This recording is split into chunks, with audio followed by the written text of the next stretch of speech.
Hey everybody, welcome back to another video. Today I'm going to be showing you guys what I've got growing in my little garden this year. Work has been so busy lately, so I haven't had time to film a sit-down intro for this video, so you're just gonna get voiceover Jenny for the entire thing. So without further ado, let me show you what I've got growing.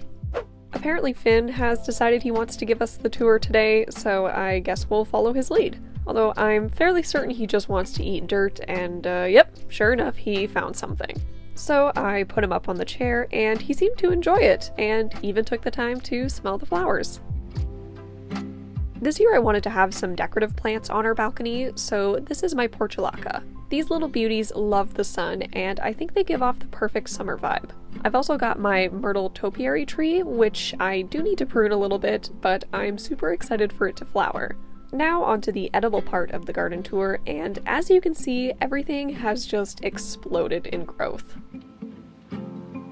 We'll start off with my leafy greens. So in this container here is a bunch of Swiss chard, and I can't believe how big it is. I have several plants in here that I started at various stages, so this will ensure that I can have a continuous harvest rather than one giant one. Beside the Swiss chard is my lettuce mix, and there are several different types of varieties in here, but I'm not gonna lie, I don't 100% know what all of them are. All I know is that they taste delicious, and that's good enough for me.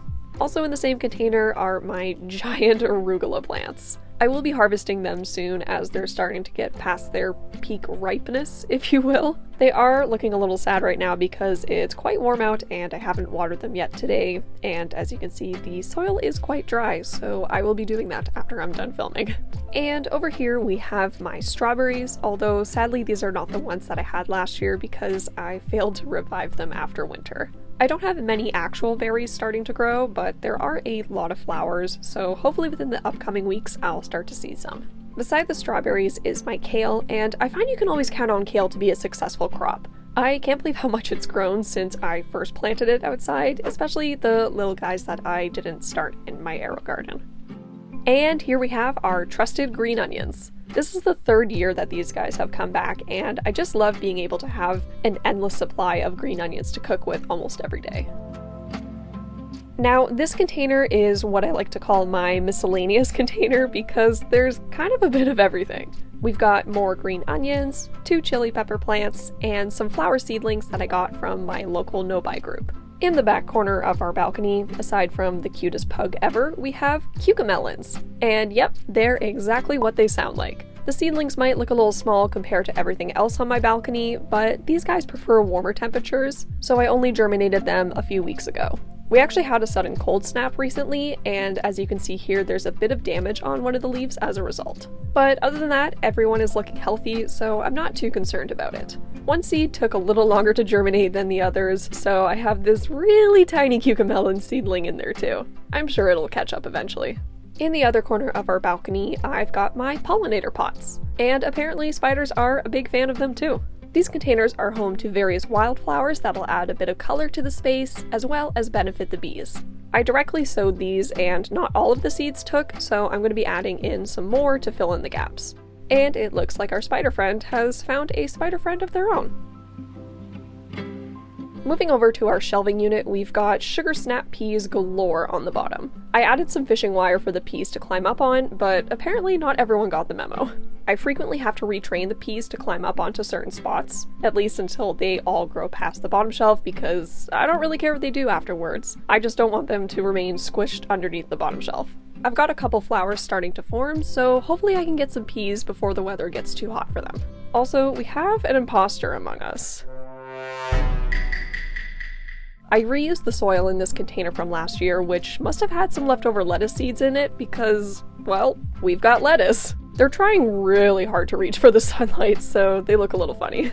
On the next shelf, we've got some more chili peppers. I have to rotate these guys every day because, as you can see, they also like to lean towards the sunlight. Rotating your plant ensures that it's evenly getting enough light, plus it stops them from looking all wonky.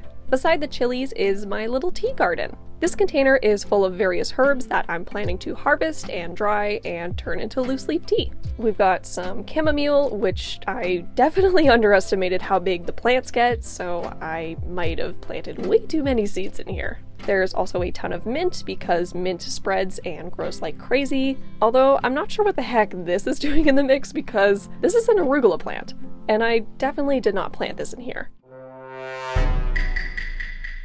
And lastly, we have some cornflowers, also known as bachelor buttons. On the next shelf, we've got 2 pots of Genovese basil. These guys also suffered a bit of damage from the cold snap because, as you can see, there's a bit of browning on some of the leaves. But the rest of the plants are okay, and I absolutely love how fragrant they are.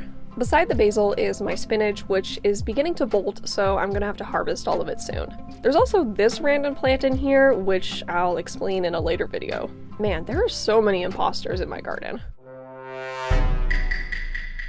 And finally, on the top shelf, we have 2 more chili pepper plants and a lot of dill. I haven't noticed any flowers on any of my pepper plants yet, and I'm hoping I will get some because these plants grew from seeds that I collected from peppers that I grew last year. And sometimes this can result in not getting any fruit the following year because the seeds need to be a certain type of hybrid and blah blah blah. I won't bore you with the details. But if you could all keep your fingers crossed for me that I get some chili peppers, that would be greatly appreciated. And that wraps up my garden tour. I hope you all enjoyed this video and got as much joy as I did from seeing how much things have grown. Like and subscribe, I'll see you later. Bye!